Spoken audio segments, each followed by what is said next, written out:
o de cuando descubrieron su diabetes. Ya era una carrera contra el tiempo.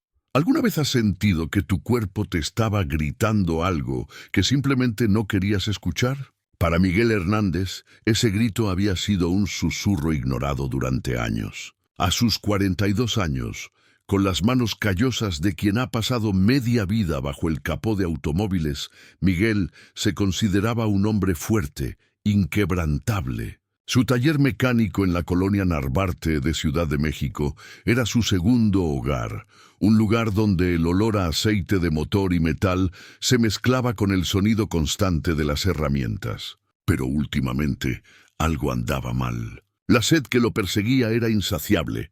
Bebía litros de agua y aún así su garganta ardía. Sus manos temblaban cuando ajustaba tornillos pequeños, y la visión se le nublaba justo cuando más concentración necesitaba. «Estás envejeciendo, güey», le decían sus compañeros entre risas cuando lo veían frotarse los ojos. Miguel sonreía, pero por dentro sabía que esto era diferente. El cansancio no era normal. Levantarse cada mañana se había convertido en una batalla contra un peso invisible que lo anclaba a la cama. Su hija Valeria, de 16 años, había notado los cambios. «Papá, ¿por qué ya no juegas fútbol conmigo como antes?», le preguntó un domingo, con esos ojos café que heredó de su madre. Miguel desvió la mirada, incapaz de admitir que apenas podía caminar sin sentir que se ahogaba. La noche que todo cambió comenzó como cualquier otra. Miguel estaba terminando de revisar un Tsuru del 95 cuando sintió un mareo tan fuerte que tuvo que apoyarse contra el vehículo. El taller daba vueltas a su alrededor. Las luces fluorescentes se convertían en estrellas borrosas. «Jefe, ¿está bien?». La voz de Pancho, su ayudante, sonaba lejana. Miguel intentó responder, pero las palabras se le atascaban en la garganta. Sus piernas cedieron y el piso de concreto se acercó demasiado rápido. Lo siguiente que recordó fue el olor a desinfectante del hospital, el pitido constante de máquinas que no reconocía y las manos de Valeria aferrándose a la suya. «Papá, por favor, despierta», lloraba su hija. Los ojos de Miguel se abrieron lentamente, enfocándose en el rostro de Valeria, surcado por lágrimas. «Estoy aquí, mija», susurró con voz rasposa. Un médico se acercó a la cama, su expresión seria bajo la luz blanca del hospital. «Señor Hernández, necesitamos hablar. Sus niveles de glucosa están peligrosamente altos, casi 600 miligramos por decilitro. Tiene diabetes tipo 2, y me temo que lleva años sin diagnosticar. Los análisis muestran que sus riñones ya están comprometidos».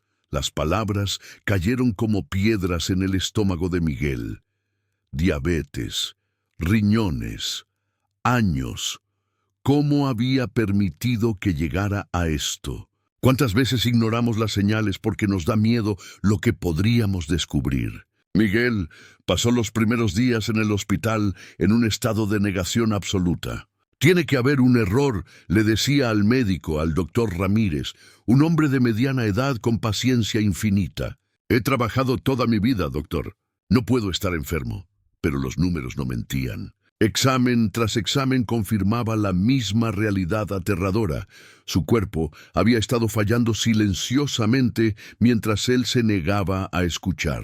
La diabetes no solo había elevado su azúcar en sangre a niveles letales, sino que había comenzado a destruir sus riñones, a dañar sus nervios, a robarle la vista poco a poco. «Señor Hernández», le explicó el doctor Ramírez sentándose al borde de su cama, «su filtración glomerular está en 40%. Eso significa que sus riñones están trabajando a menos de la mitad de su capacidad. Si no actuamos ahora, si no toma esto en serio, podría necesitar diálisis en menos de un año». Diálisis. La palabra resonó en su cabeza. Había visto a su tío Arturo conectado a esas máquinas antes de morir. Horas y horas, 3 veces por semana. Su vida reducida a tubos y agujas. «No», murmuró Miguel cerrando los puños. «Haré lo que sea necesario, doctor. Lo que sea». Valeria, sentada en la silla junto a su cama, levantó la vista de su celular. En sus ojos había algo que Miguel no había visto en años: esperanza. Los primeros días de tratamiento fueron una lección de humildad. Miguel, que siempre se había enorgullecido de su independencia, ahora dependía de insulina, pastillas y un régimen estricto que le parecía imposible de seguir. Nada de tortillas, nada de refrescos, nada de tacos al pastor, le había dicho la nutrióloga con tono firme pero amable. Su vida cambió, señor Hernández. O se adapta o... Dejó la frase en el aire, innecesaria. La respuesta estaba clara. Miguel aprendió a pincharse el dedo para medir su glucosa, un ritual que al principio lo hacía temblar. Cada gota de sangre en la tira reactiva era un recordatorio de su fragilidad. Aprendió a leer etiquetas, a contar carbohidratos, a preparar comidas que le parecían insípidas después de años de salsas picantes y comida frita. No sabe a nada, se quejaba mientras masticaba pechuga de pollo hervida. Valeria se sentaba frente a él en la pequeña mesa de la cocina, comiendo lo mismo. «A mí me gusta, papá. Estamos en esto juntos». Esas palabras simples lo desarmarían cada vez. Juntos. ¿Cuánto tiempo había pasado desde que había algo más que silencios incómodos entre ellos? Desde que murió Sofía, su esposa, hace 3 años, Miguel se había sumergido en el trabajo, dejando que su hija creciera prácticamente sola. Ahora, la enfermedad los estaba uniendo de una manera que nunca imaginó. ¿Puede el dolor transformarse en un regalo? Miguel comenzaba a creer que sí. Cada mañana se levantaba a las 6, no para ir al taller como antes, sino para caminar. Al principio eran apenas 2 cuadras antes de que sus piernas protestaran y su respiración se volviera irregular. Pero poco a poco, día tras día, las cuadras se convertían en calles y las calles en kilómetros. Valeria a veces lo acompañaba, corriendo a su lado con sus audífonos puestos, mirándolo de reojo para asegurarse de que estuviera bien. «¿Sabes qué extraño, Val?», le dijo una mañana, mientras descansaban en una banca del Parque México. «Extraño el sabor de las carnitas, extraño no tener que pensar en cada cosa que como, extraño sentirme normal». Valeria se quitó los audífonos, lo miró seriamente. «Papá, tú nunca fuiste normal. Eras el papá que me llevaba en sus hombros cuando tenía 5 años, que me enseñó a cambiar una llanta cuando tenía 12. Ese papá está volviendo, solo que más saludable». Miguel sintió un nudo en la garganta. Su hija había crecido tanto, y él apenas lo había notado hasta ahora. Los exámenes de seguimiento comenzaron a mostrar mejoras. Su glucosa, aunque todavía alta, estaba bajando gradualmente. Sus riñones milagrosamente no habían empeorado. «Va por buen camino», le dijo el doctor Ramírez con una sonrisa genuina. «Pero esto es de por vida, ¿entiende? No hay vacaciones de la diabetes. El verdadero punto de quiebre llegó 4 meses después del diagnóstico. Miguel había aprendido a vivir con su nueva realidad, pero una parte de él todavía resistía. Una noche, después de un día particularmente frustrante en el taller, donde sus manos habían temblado tanto que tuvo que dejar que Pancho terminara un trabajo delicado, Miguel se detuvo frente a un puesto de tacos. El olor a carne asada y cilantro lo envolvió como un abrazo familiar. «Uno de pastor», casi dijo las palabras formándose en sus labios. El taquero lo miraba expectante.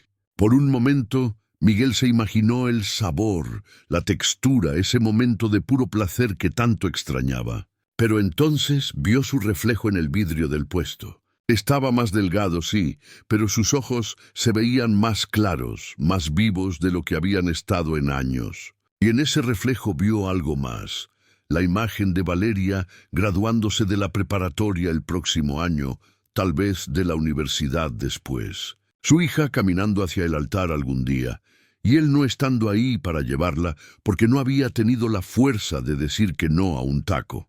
«¿Qué va a querer, jefe?», preguntó el taquero. Miguel respiró profundo. «Nada, gracias». Cambié de opinión. Cuando llegó a casa, Valeria estaba haciendo tarea en la mesa del comedor. «¿Trajiste cena?», preguntó sin levantar la vista. «No», respondió Miguel sentándose frente a ella. Pero traje algo mejor. Valeria levantó la vista confundida. Traje la decisión de estar aquí para ti, mija, para cada momento. No voy a rendirme. ¿Sabes ese momento cuando finalmente entiendes por qué estabas luchando? Para Miguel llegó en una consulta de rutina, 6 meses después de su diagnóstico. El doctor Ramírez revisaba sus análisis con una expresión que Miguel no podía descifrar. El silencio se extendía, y con cada segundo que pasaba, el corazón de Miguel latía más fuerte. «Señor Hernández», finalmente habló el doctor, y una sonrisa iluminó su rostro. «No puedo creerlo. Su filtración glomerular ha mejorado. Está en 52%. Sus riñones están recuperándose». Miguel se quedó congelado, las palabras tardando en procesarse. ¿Recuperándose? Pero usted dije que si no hacía cambios, empeorarían. Usted hizo mucho más que cambios. Hizo una revolución completa de su vida. Su glucosa está controlada. Su presión arterial es normal. Ha perdido 18 kilos de forma saludable. Esto es excepcional. Lágrimas que Miguel no sabía que podía llorar comenzaron a rodar por sus mejillas. No eran lágrimas de tristeza, sino de alivio tan profundo que dolía. Todas las mañanas de ejercicio, todas las comidas aburridas, cada vez que había rechazado una tentación, cada pinchazo en el dedo, todo valió la pena. ¿Significa que ya no tengo diabetes?, preguntó, aunque sabía la respuesta. No, la diabetes no se cura, pero está controlada y usted le ha dado años, décadas tal vez, a su vida. Años para ver a su hija crecer, para conocer a sus nietos algún día. Miguel pensó en Valeria esperando en la sala de espera y quiso correr a abrazarla. La vida de Miguel después del diagnóstico se convirtió en una historia de pequeñas victorias. Cada lectura de glucosa en rango normal era un triunfo. Cada kilómetro caminado, una medalla invisible. Su taller mecánico tuvo que adaptarse también. Instaló un pequeño refrigerador donde guardaba sus snacks saludables y su insulina. Sus clientes se acostumbraron a verlo tomar descansos para medirse la glucosa, y algunos incluso comenzaron a hacerse chequeos ellos mismos después de escuchar su historia. «Me salvaste la vida, Miguel», le dijo don Roberto, un cliente de años, después de descubrir su propia prediabetes. «Si tú pudiste cambiar, yo también puedo». Miguel se había convertido sin quererlo en una inspiración, un ejemplo viviente de que nunca es demasiado tarde para dar la vuelta. Pero lo más importante no eran los números en los análisis o los kilos perdidos. Era la relación que había reconstruido con Valeria. Las caminatas matutinas se habían vuelto sagradas, un tiempo donde hablaban de todo y nada. Valeria le contaba sobre sus sueños de estudiar medicina, inspirada por ver cómo los doctores habían salvado a su padre. «Quiero ayudar a gente como tú, papá», le dijo una mañana. Miguel tuvo que detenerse, fingiendo que necesitaba amarrarse las agujetas para que ella no viera las lágrimas. Su enfermedad, esa cosa terrible que casi lo mata, le había dado de vuelta a su hija. Le había dado una razón para vivir que iba más allá de solo sobrevivir. ¿Hay alguna forma de agradecer a una enfermedad por salvarte? Miguel sabía que sonaba loco, pero era verdad. Un año después de su diagnóstico, organizó una pequeña reunión en su taller. Invitó a Pancho, a don Roberto, a algunos vecinos que habían comenzado sus propios viajes de salud. El doctor Ramírez incluso pasó brevemente para saludar. «Quiero agradecerles», comenzó Miguel, de pie sobre una caja de herramientas convertida en podio improvisado. «Hace un año casi muero en este mismo piso. Estaba ignorando las señales, matándome lentamente sin darme cuenta. Pero ustedes, mi hija, los doctores, todos me ayudaron a ver que la vida vale cada sacrificio». Valeria estaba a su lado, grabando con su celular. Había decidido hacer un video sobre la transformación de su padre para un proyecto escolar. «Mi papá me enseñó que la fuerza no es nunca caerse», dijo a la cámara después. «Es levantarte cada vez que lo haces, aprender y seguir adelante». La diabetes pudo haberlo matado, pero en lugar de eso lo hizo más fuerte. Miguel había perdido algunas cosas en este año. Perdió el placer de comer sin pensar, perdió la ilusión de invencibilidad que todos los hombres de su edad creen tener. Pero ganó tanto más, ganó años de vida, una relación con su hija, una comunidad que se preocupaba por él. Ganó la sabiduría de que cuidarse no es debilidad, es el acto más valiente que existe. A veces la vida te da una segunda oportunidad disfrazada de crisis. Miguel aprendió eso de la manera más dura, pero también de la más hermosa.